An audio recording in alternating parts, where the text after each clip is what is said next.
Coming up on this episode of the NHL At the Rink podcast, we talk all off-season news so far. Marner, Ehlers, Carolina, and the Rangers. We also talk Gavin McKenna to Penn State and what that means, and so much more. All of that coming up on the NHL At the Rink podcast.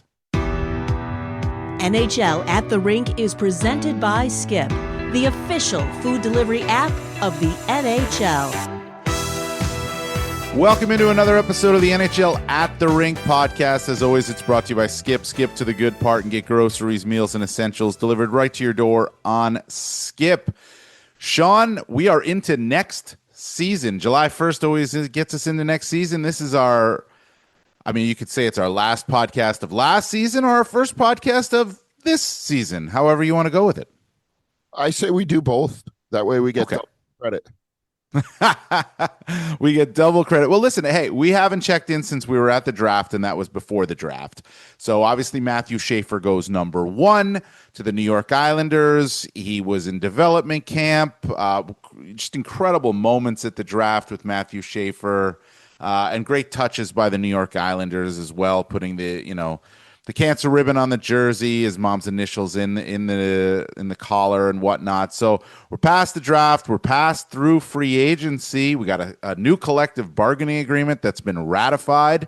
It doesn't even start till next season, but we're good to go with labor peace, Sean, through at least September of 2030. Things are good, and we can get into some analysis on what we saw July 1st and beyond. Yeah, no, everything's great. With the Olympics coming up this winter and more international hockey on the horizon, kind of all the dominoes that were lined up and hoped to be knocked down, all got knocked down. And, it used to be back in the day, Dan, you got a little summer. There's no off season. And a shout out to one of our former editors. There is no off season in hockey anymore. It is there really isn't. So, but it's great because there's a lot to talk about. That's why we can have a podcast on July 9th. You're right. And there is a lot to talk about, and there's a lot that we can get into here. And I think listen, Sean, if we're going to start with top line items from free agency, I guess it's got to start with Marner, right? With Mitch Marner and the trade, the Maple Leafs basically trade the rights to sign him. He gets signed by Vegas, but they trade him. They get Nick Waugh in return. He goes to Vegas. However you want to go through it, he gets to Vegas, and he's got an 8-year deal, $12 million per. He was the guy everybody was looking at. I think we all knew he was leaving Toronto. And I don't think either one of us are surprised he ends up in Vegas. Vegas goes big game hunting, and they got another big game. Well, they got another big name. They go big name hunting, and they got another big name guy, and he's got to turn into a big game guy for the Vegas Golden Knights. Did any of that surprise you, Marner going to Vegas? No, almost nothing about it surprised me. Like when you talk about big names on the market, you know that Vegas is always going to be in on it, and they're going to find a way to make it work. That's just their way. It's been their way since they came in as an expansion franchise. It's delivered them Eichel. It's delivered them countless other players. It's delivered them a Stanley Cup. And now it's delivered them the best player that was on the market. I think the one thing that surprised me, and I shouldn't say surprised me, I guess disappointed me, was that there was no mending of defenses. I think when this is all said and done and hindsight comes in and you're 10 years removed from it and you're looking back, I think there's going to be a lot of people that are disappointed in what happened with Mitch Marner. The vitriol, I guess that's the best word to use, directed towards him because of the failures of the franchise, to me is unwarranted. Everybody's like, well, why didn't he stay? And all this. Like, if you're not appreciated, why would you stay? I agree with you on that. And I think he was always the guy in Toronto with that core that they had there, him and Matthews and Tavares and Nylander and Riley. He was always the one that was looked at as the reason it didn't happen. Like, he took the biggest hits. He was hurled the biggest criticism, was hurled at him. I don't think it was ever fair. I think the guy played as well as he might have been able to play. The team itself just never came through in the playoffs with that core together. And ironically, I mean, it's kind of funny, right? I mean, they're the ones that took the Florida Panthers the deepest this year. They gave them the biggest test, if you will, and it didn't work out. But you're right. I don't even think it's 10 years from now. I think it's this season. People are going to look at it and go, man, we miss Marner. We miss Mitch Marner. Like, he was just a really good player. And this is a great situation for Mitch Marner. I was saying this last summer at this time, Sean. I understood it. You play it out, get the most money you can possibly get and all that. See if you can win there in Toronto. But now he goes to Vegas. He's insulated by a couple other stars. It's a team that has won and has remained expectations to win. He's outside of the Toronto bubble finally, where he grew up and lived in for so long. I think Mitch Marner thrives in Las Vegas, not just as a player, but in his growth, off the ice, in his growth, as a family man. It gets him. There's still spotlight, but he's not going to face what he faced in Toronto. And maybe it's just because he's from there that he took the biggest hits. And now he's out of there, and I think it's going to benefit him greatly in his hockey career and just in life in general. Well, Vegas usually does, which is shocking because it's not a place that you talk about where, hey, let me go get my life back on track. I'm going to go to Vegas. Act opposite. But hockey-wise, it's the perfect place for players. You look at Jack Eichel and what he was able to do when he goes there. It's an organization, that's got a reputation for being ruthless because of the moves that they make, and Marc-Andre Fleury, and you could trot out all the greatest hits and all the misfits being traded at some point. There's not a ton of emotion there, but when you're a Golden Knight and you're playing for them and you're useful to them, they're fantastic, right? They're a fantastic team to work for. They take care of their players. The pressure is there, but it's different. It's internal. It's not really external. There's not that frustration there. They won a cup so early in their existence that there's no hardness to it, right? Nobody's demoralized. Nobody expects the worst. When something bad happens, when they go out early in the playoffs, they're shocked, right? Oh, we lost to Edmonton. That stinks. We'll be back next year. And that's the thing. They will be back next year. That they've set up a repeating thing that allows them to go every year and hope to spring eternal. So he walks in, the media contingent, not nearly as big, not nearly as controversial, not looking for controversy at all, for the most part, unless it's there. The Toronto media is a far different thing. And Mike Zeisberger is our colleague, and he's based out of Toronto, and he was in the Toronto newspaper wars for years. He'll tell you as easily as anybody else, it's just a different animal. And I do think the pressure was greater because he was a local boy, and I think everybody looked at him and said, that could have been me, right? And there's some jealousy there, and there's some, if I had that opportunity, I would do anything for it. Here he is trying to walk away. Like, I think there's some of that too. And, everybody could say that because they're not doing that. You get to a place in your life, whatever your career is, our careers, anybody's careers, you have to do what's best for you. So I do think there's going to be some regret when it's all over on every side because, somebody had to go just to make it all work money-wise, but the ugliness of the departure, I think a lot of people are going to have regrets about that in the not too distant future. Yeah, I agree with you. Now to flip it to Vegas, in specific to their team, two things. One, Jack Eichel can sign a contract extension. He's got to be thrilled that Mitch Marner is making $12 million a year. Eichel's at, I want to say 10, right around there now. He's going to get a raise from that. He will, if he stays in Vegas, he'll leap Marner and be the highest paid player on the team. Marner currently is the highest paid player on the team. That'll be Eichel if he stays in Vegas. So that's number one. He's probably feeling pretty good about that. But the bigger thing with them, and this news kind of got with the Marner and everything, I don't think it gets swept under the rug, but Alex Pietrangelo might be done. And we wish him the best in his recovery and being able to live a normal life with the injuries that he has. that's for him. But for the defense for the Vegas Golden Knights, that's a huge hit, Sean.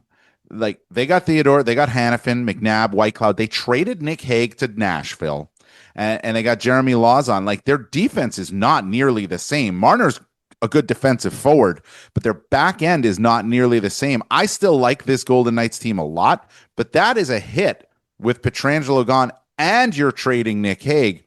They're asking this, the Hannafin and Theodore, and Whitecloud and McNabb to do a lot, I think, to do more than they've done.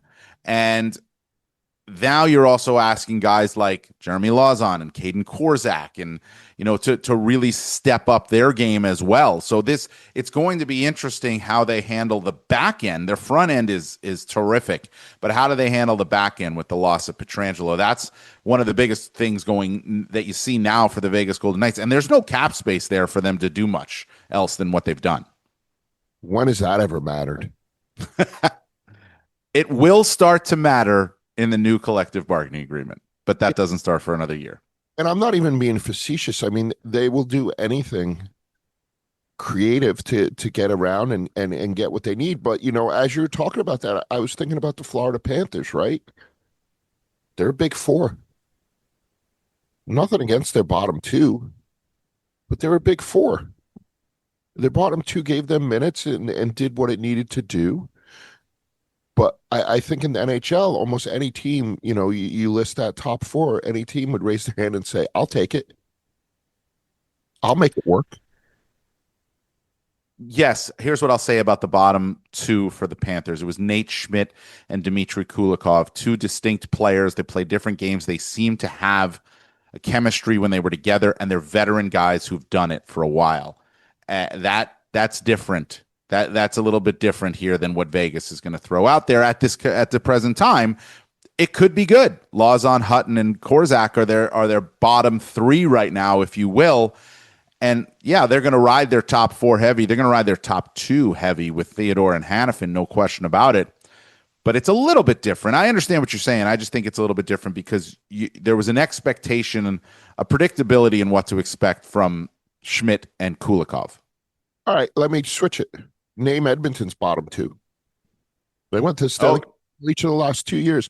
What I'm saying is championship teams only ask for certain minutes to be eaten by their bottom two.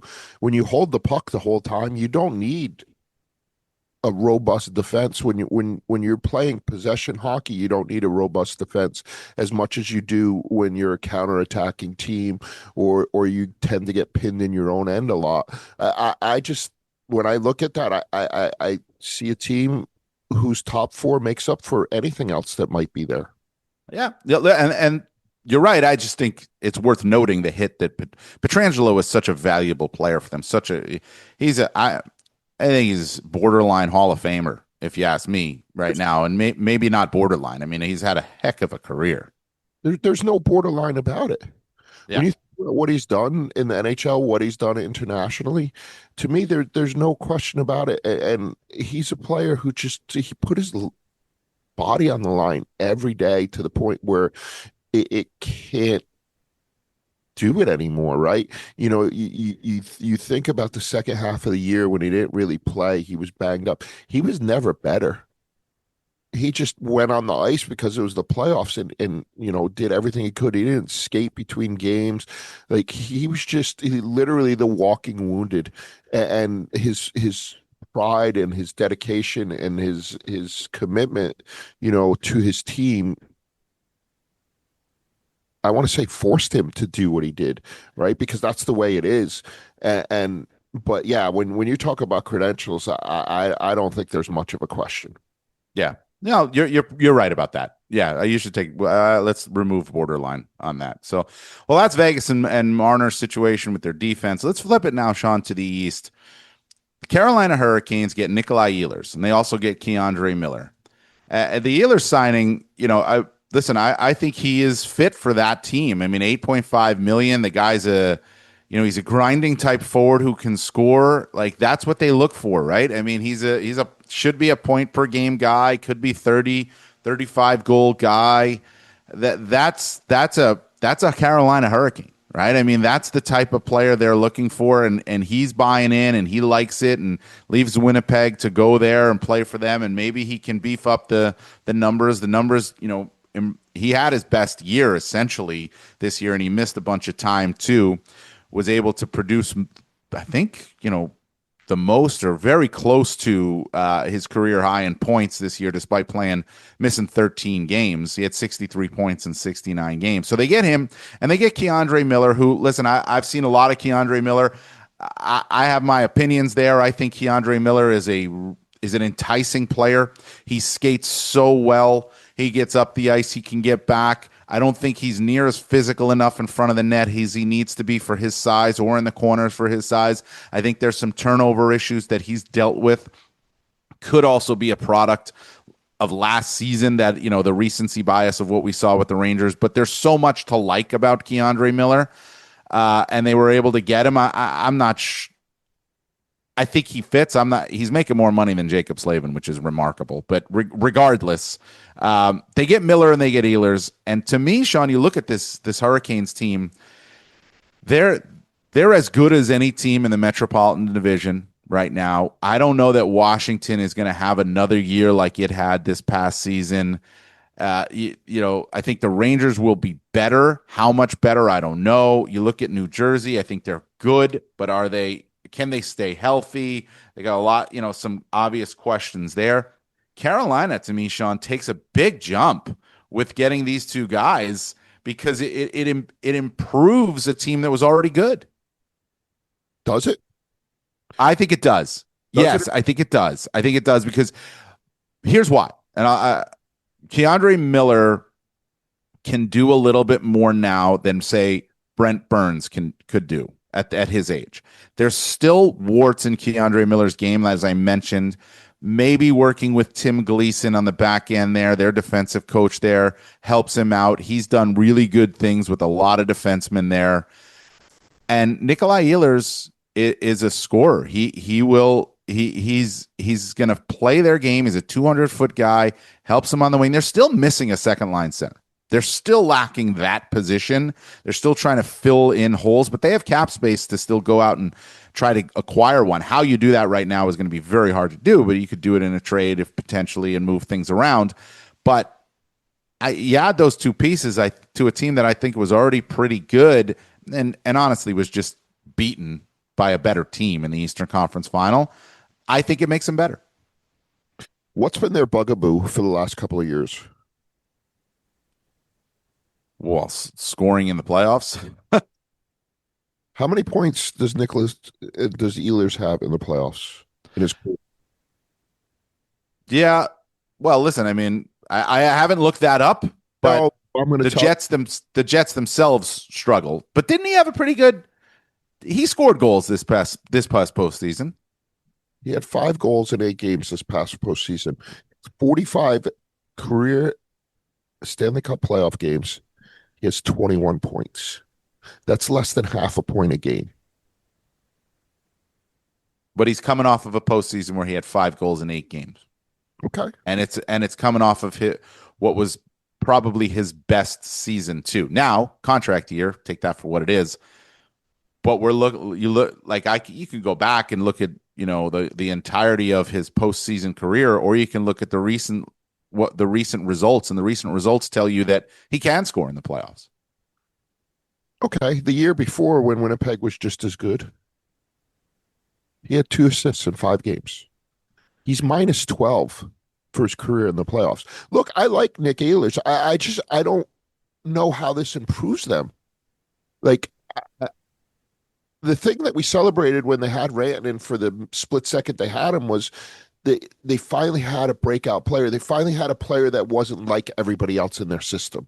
They finally had a player that could go and win a game by himself, and everybody else could play around him and do the Rod things, right?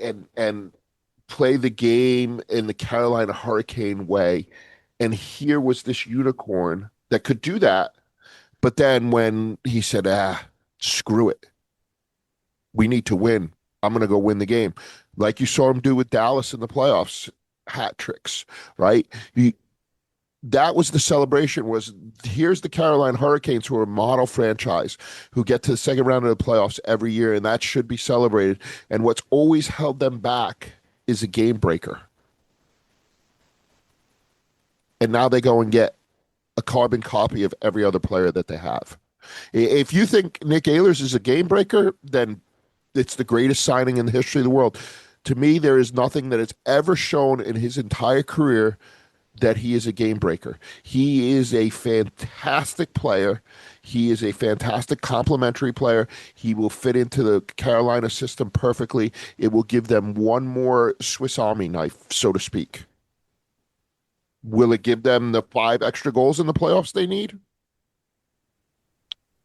I haven't seen it. But doesn't he make them better? They didn't have him last year. Now they do.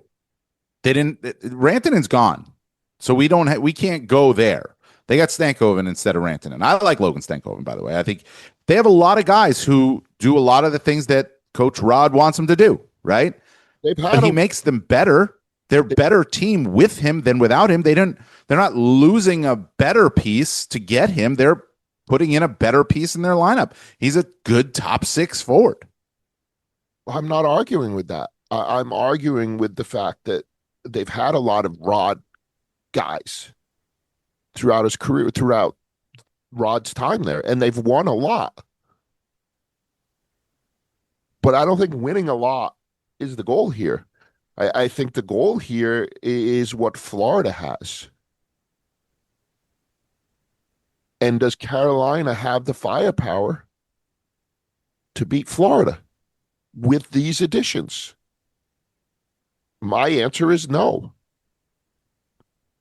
That I'll agree with, because I mean, listen, Florida right now is in the middle of a dynasty, and they get Bennett, and they get Marchand, and they get Ekblad, and they get Nosek back. Schmidt's the only one that's really gone.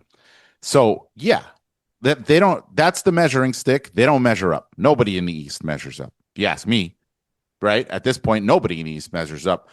But if teams in the Metropolitan Division, who would measure up the best? I think it's the Carolina Hurricanes right now, who would measure up closely, but they're not beating Florida. If you put them on the ice today, they're not beating Florida. But Sean, I don't think anybody in the East is beating Florida if you put them on the ice today, right? So now we'll see where we're at in April, May, right? That's a completely different story. We're looking at $10 million in cap space still for the Carolina Hurricanes. Either they take this team, they could take the team they have right now into the regular season with $10 million in cap space, in their back pocket, and be a top 2 or 3 team in the Metro. I think they're the best team in the Metro right now, but certainly top 2 or 3. And then you can look to make a big deal in the season, and maybe it actually sticks, but they're in a good position right now. And of the teams in the East, I'm not looking west, and the teams in the East, they, to me, measure up the closest to the Florida Panthers. And they don't measure up enough, but they measure up the closest. Well, I thought the goal was to measure up enough, but congratulations to the Carolina Hurricanes on their Metropolitan Division banner. You do not win. You do not measure up against the defending Stanley Cup champions on July 9th. You have to do that in April, and you have to do it maybe in May or whenever you end up playing them, if you end up playing them. But to say that they're on their way to being better, and that's how you get there, and they can still have the space to go out and add and be even better than that. They need it, like I said, they need a number 2 center. But I think it's a good move for them. Keandre Miller, let's see how he fits in. Nikishin, by the way, is another player for them that they're so high on. So we'll see. But Miller leaves the New York Rangers. And I'll tell you what, for all the grief, Sean, that the Rangers get and Chris Drury gets, thought it was a pretty good July 1, right around time for the Rangers and Chris Drury. They get Gavrikov, who I really like as a defenseman, $7 million. They trade Miller. They essentially chose Gavrikov over Miller. And in doing so, they also got a first-round pick, a second-round pick, and a right-handed 22-year-old defenseman in Scott Morrow. Like, that's pretty good stuff there for the Rangers. Where does it take them this season? I don't know, but they at least, to me, have a left-handed defenseman in a 29-year-old Gavrikov who looks the part to be the right guy to play with Adam Fox. Yeah, look, I like Gavrikov. I thought he was good in LA. I'm curious to see what he does in New York. I think they're two different animals. Um, and the return was fantastic. Look, I think Carolina had something in their head that they needed and that they were going to do, and it was a defenseman. And there were rumors that they were going to offer sheet Evan Bouchard in Edmonton, and Evan signed a humongous deal with the Oilers. And you know, I think he's an underrated player, believe it or not. When you look at what he's done offensively in this league, and I know you'll, say, oh, well, what about the turnovers? Same thing with Keandre Miller, blah, blah, blah. Every great defenseman in this league has turned the puck over, including Bobby Orr, including Ray Bork. They've all turned the puck over. Coffee, all of them. That it's what they. Nick Lidstrom's the only one that did it, and that's because he was the perfect human. Uh, uh, it's the bugaboo of a great offensive defenseman is the chances that they take they're going to leave themselves exposed. So, but aside from that, I think because Carolina had in their mind what they needed to do to quote unquote fix their defense, they overpaid. And good on Chris Drury that he had the player that they were willing to overpay for and that he was able to extract that payment back. I'm interested in what's going to happen with Scott Morrow. He was so highly touted coming out. He joined the Hurricanes a couple of years ago during the playoffs after college, and I got to talk to him a little bit and cover him as one of the Black Aces, and they were so excited about him. And then he got in this year, and he was in way over his head. They ran out of defensemen, and they had to put guys in. You talked about Nikishkin, and they had to put these guys in, and they weren't ready. But I didn't see much, and I know it's somewhat of an unfair recency bias, but it is what it is. Yeah, the knock on Morrow is the skating. Apparently, that's the big thing that he's got to work on is skating. But listen, to me, this is a 22-year-old right-handed defenseman who has some games under his belt, and they're not easy to find if they develop properly. He's not developed yet. There's still time, and the Rangers don't have to throw him into the mix right now either. They can put him in Hartford and let him, continue to develop down there, in the American Hockey League, which is never a bad thing. He was way over his head, but he put him in for 5 games against the Stanley Cup champions who were running out with Reinhart and Barkov and Bennett and Marchand and Lundell and Listerinen. I mean, like, and Verhage. You a lot of 22-year-olds would be way in over their head in that situation. And he really was the third piece of that trade if you look at it, because they got the first round pick and the second round pick, and they got Morrow as well in that trade. So I think it's a nice move by the Rangers just to add another righty on their back end stable and see where it goes. But they did very well for Keandre Miller. And I know what Carolina's looking at, and I know what they're looking for, and maybe he fits the right way there. But the Rangers, they knew the fit that they needed for their defense core.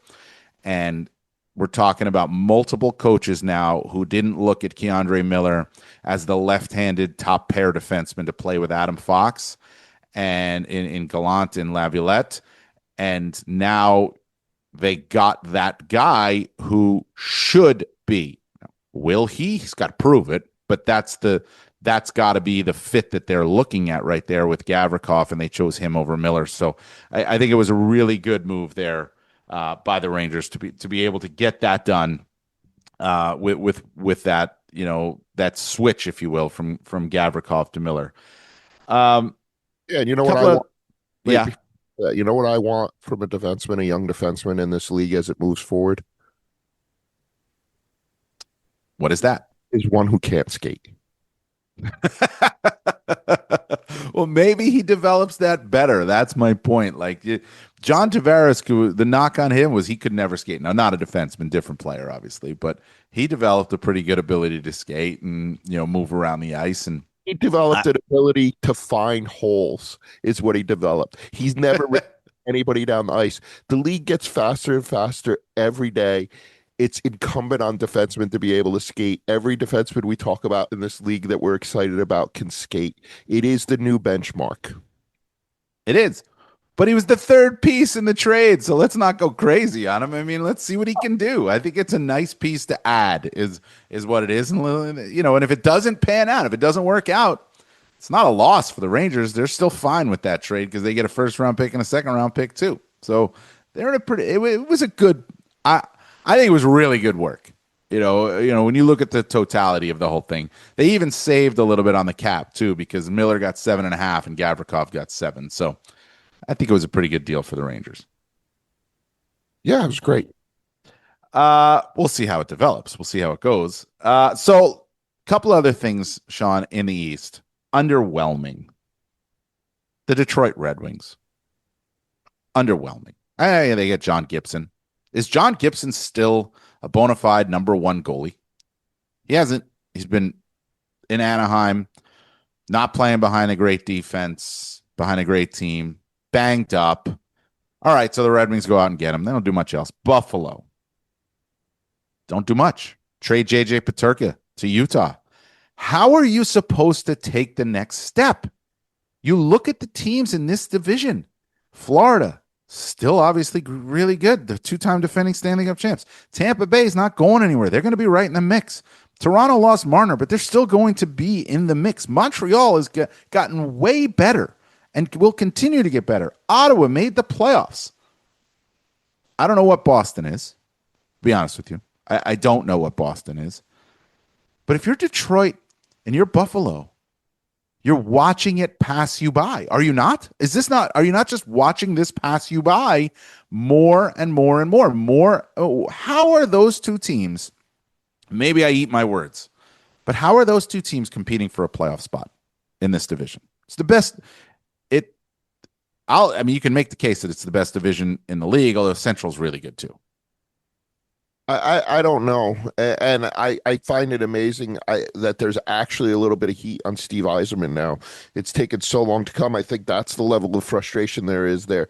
Look, he went for 3 older guys, right? He got Gibson, and I've always liked John Gibson, and I wonder if a change of scenery will help, if an off season, to get his body right will help. But that also brings into question, what about their vaunted goalie pipeline? Like that was kind of one of the keys to this whole plan was Kosa was going to come in and be the guy, and clearly he's not. They signed veterans to do that job this year, and then they bring Patty Kane back, and he's great, veteran guy, and JVR, and those two guys have been together for 20 years now, and linked together at some point, and they finally play together. But none of that screams, oh, we're taking a step forward, and then look, I know J.J. Peterka was unhappy. You can't have an unhappy guy in your room, and Buffalo's faced that situation a number of times. Ristolainen jumps to mind. And they did the best they could in return for that. But I don't see them making a jump either. Again, especially, when you talk about this division, I guess the only thing you could say to those two markets is that there's a long time left before the puck drops. And there's going to be some movement. I think at some point teams are going to look at their cap situation and say, maybe we have to do something here. And maybe there's some people left on the market that aren't expected. But right now it's a pretty tough pill to swallow. If you're Buffalo, Rasmus Dahlin is signed for long-term. He's bought in long-term. If this continues, he's going to be the next guy who's going to be like, what are we doing here? If he's not there already, like, what am I doing here? We're not making moves here to get better. We're not going to be a team that can compete in our division. When you look at our division, how are they competing in this division? And it's not, listen, they need more. They need more. They're to me, it's the other thing that bothers me with Buffalo is it's such a great hockey market, Sean. You and I have talked about this. It is such a great hockey market. The fans there are so passionate. It's in Western New York. There's the lake effect snow. The winters are tough, whatnot. It'd be a heck of a market to play in and win in. Players would love it there if they start winning a little bit. And I just don't see it. And Detroit's the same. Detroit's the same. So I don't know. Look, Dan, I went to school in Syracuse. I spent a lot of time in Buffalo watching games there. It's fantastic. I covered games in the old, that's how old I am. 4 game between Marty Brodeur and Dominic Hasek, 1-0. Pre-internet, missed all my deadlines, sat down with a bucket of popcorn and watched as a fan. It was one of the best nights of my hockey career. But it's a fantastic town. The one thing I will say is to those fans and to the fans in Detroit is anything can happen, right? You look out in Vancouver and Brock Besser was on his way out the door. Irreconcilable differences, War of the Roses, whatever you want to call it. And bang, he's a Vancouver Canuck for the long term. The player and management compromised. It's what they both wanted. They were able to repair that relationship. So, it's a little different than what we're talking about with Detroit and Buffalo, but it goes to highlight that, whatever you look at a given moment and you think that's the reality, it can change in a split second. Yeah, and Ivan Provorov stays obviously in Columbus too. Another one who re-signed. And we touched on the guys in Florida who re-signed as well. Bennett, Marchand, Ekblad, Nosek. I mean, you know why they re-signed. That makes a lot of sense, obviously. Sometimes with Besser, yeah, I mean, grass isn't always greener, right? Sometimes you take a look and you realize I got it pretty good where I'm at right now. And that might have been the situation there. It's just, I don't know. With Buffalo and Detroit, there's how are you saying I got it pretty good right now? There's a lot to prove there. They got good players too. Like Buffalo in particular, every year we look at their players, they got good players, and they just can't seem to put it together. And we'll see when we do predictions, Sean, before the season. Am I going to fall for it again? It's possible. It's possible I could fall for it again, but I don't know that I will this time. I think my 3 years in a row I fell for the Buffalo Sabres. So maybe this year I'll pick against them, say they're dead last in the league, and that's what spurs them on. What do you think?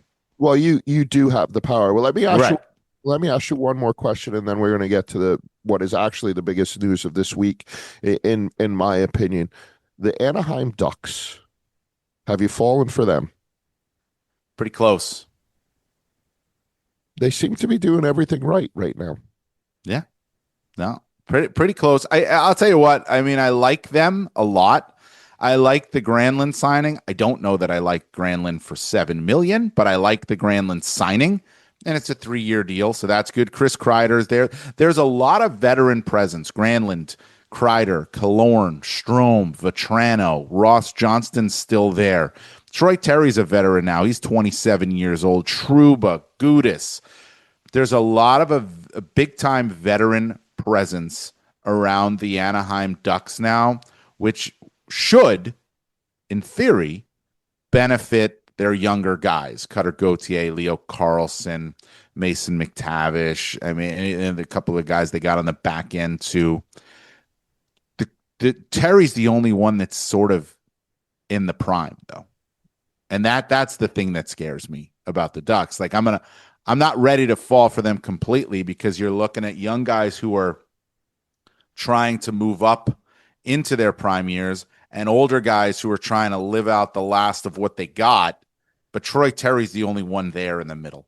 You know what I mean? The guy that you look at and say, he's in the prime of his career. He's our go-to at this point. And they need a couple more of those guys, if you ask me.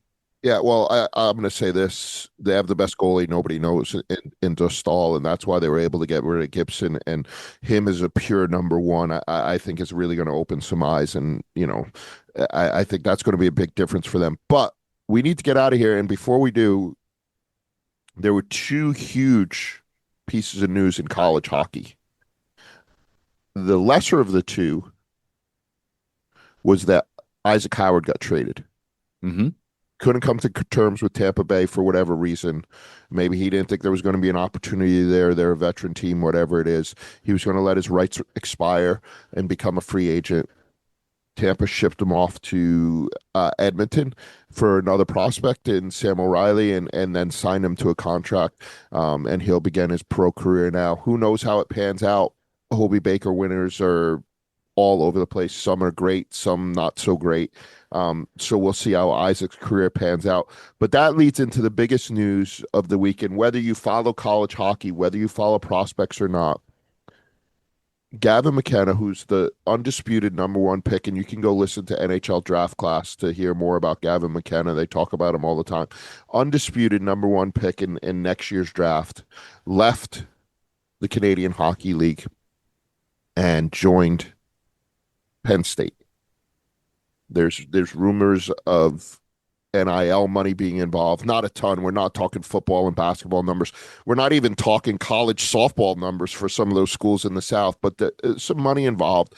But Gavin McKenna, who would have never considered that the NCAA path a couple of years ago, it just wasn't viable for kids like him, has now found that's going to be his best way to get into the NHL. And I honestly think, it changes everything. Like, it changes the whole developmental model, and coming out of the new CBA, it's going to be a 4-year. The thing before was it depended what league you were in, right? Like Tampa Bay owned Isaac Howard's rights for 4 years because that was his college career. You owned the rights for less for kids that were in juniors, right? So it was a different playing field, but now it's going to be level. It's going to be to age 22. You own their rights 4 years, and I think it could change the face of college hockey. I think it's already started to. Well, a couple things. First, with McKenna, Dan Marr, Central Scouting Director, said his game resembles the likes of Patrick Kane. So there you go. That's pretty good. He was the third youngest player to win the CHL Player of the Year award after who? John Tavares and Sidney Crosby, who were both number one picks. Pretty good players, Sean. Pretty good players, right? So Kane, number one pick. Tavares, number one pick. Crosby, number one pick. McKenna will be the number one pick unless something crazy happens. So that's for the McKenna thing. But you're right. We knew the rule change was in place where, CHL players could go to the NCAA. We knew that was going to happen, and it happened. But you wondered, would it make it? Where would it make the difference? What would be the demarcation point where it says that's the thing, that's the game-changing move that really made this rule change matter? And it's Gavin McKenna, because it never happened before that the top guy would leave the CHL and go to the NCAA because he couldn't. Now the top guy has done it, and it changes the face of development of developing hockey players before they get to the National Hockey League. It's so much different. He even cited it, right? Talked about playing against older players, playing against more developed players. That's what you're going to get in college hockey. That's part of why he did it. He feels as though by going this route, he is going to come into the NHL a year from now, or a year and a half, whatever it might be, and be more ready for NHL hockey because he's played against bigger and older players, men, if you will, right? Not getting that as much in the CHL. So he makes the move. Here's the other thing too. Penn State, and how far Penn State has come, Sean, from being an ACHA club hockey program to a fledgling D1 program with the backing of, donors, to now they get the best guy. Like, they get the best guy, and they're in the biggest, and he announces it on ESPN for Penn State hockey. I mean, Sean, it's amazing how far Penn State has come as a collegiate hockey program in about a decade. It's just astonishing. It is, and they're coming off a their first playoff experience, and they had a good team before this. So it just adds to it, and it gives the players more options in it. And I think that's the most important thing. The system was so restrictive in the past, right? You only had certain options that you could do, and once you committed, it was hard to move back and forth, especially once you went to go play juniors. College was completely out of the question. The NIL and all of that has changed that landscape. The legislation that's gone on, the ability to move and find your fit is going to be so beneficial to the players. And I think college hockey for a player like Gavin McKenna is so important because you're spending all your time in the weight room, right? Mm-hmm. And practicing, because they play on the weekends. There's no there's no, huge trips. You're not going to Prince George. You're not going to Regina. You're not taking those long bus rides. The travel's a little bit better. And the games are weekends for the most part only, and so you're spending the week working on yourself. It's not all game against lesser competition. There's nobody in the CHL that's as good as that player. And now he's going to go against big, rugged defensemen, and it's going to allow him to prepare for the NHL when he's going to play against big, rugged defensemen. There's not a defenseman in the Western Hockey League that can challenge him in the ways that he needs to be challenged. There are defensemen all over college hockey, 24 and 25-year-olds that are going to make it to the NHL, but have the build and have the nastiness to replicate what the future holds for Gavin McKenna. And off the ice, he's going to be living in a collegiate dorm with college players like himself, not in a billet family. He's going to be on his own. There's going to be responsibilities that go with him as a 17, almost 18-year-old to do that as he thinks about turning pro, when that will be happening for him a year plus from now. Penn State University, with all due respect to the Medicine Hat Tigers, Penn State University's had a heck of a lot more money than Medicine Hat, for facilities that are probably state of the art. So for a collegiate hockey program, there's a lot of benefits there. Now, there are benefits to playing the CHL. We're not, saying this is a terrible thing to do, to go play in the CHL. A lot of guys do it, and so many have made it, right? And they'll continue to do so. There's just, for certain players, McKenna being one, he's 162 pounds. Him being one, this is going to benefit him. I think this is the appropriate move for a player who's going to be the number one pick in the draft, who knows what he has to do to become an NHL player. Yeah, and now you can play both. And like I said, I think that's the beauty of it, right? Yeah. I think the ability to move freely and find your best fit is the best thing that's come out of this. So it's already been an exciting summer. There's some free agents that are left out there. Dev camps have already gone on. We're doing roster resets this month. Next month we'll do our full previews, and then training camps open and Olympic orientation camps open. So like I said, there's no time during the off season when we can actually rest. Hopefully we'll join all of you again soon. But in the interim, Dan, have a great summer. Have a good vacation. Yes, you too, Sean. And we'll do a summer check-in at some point, but this is it for us for right now. And as always, the podcast brought to you by Skip. Skip to the good part and get groceries, meals, and essentials delivered right to your door on Skip. Enjoy the off season.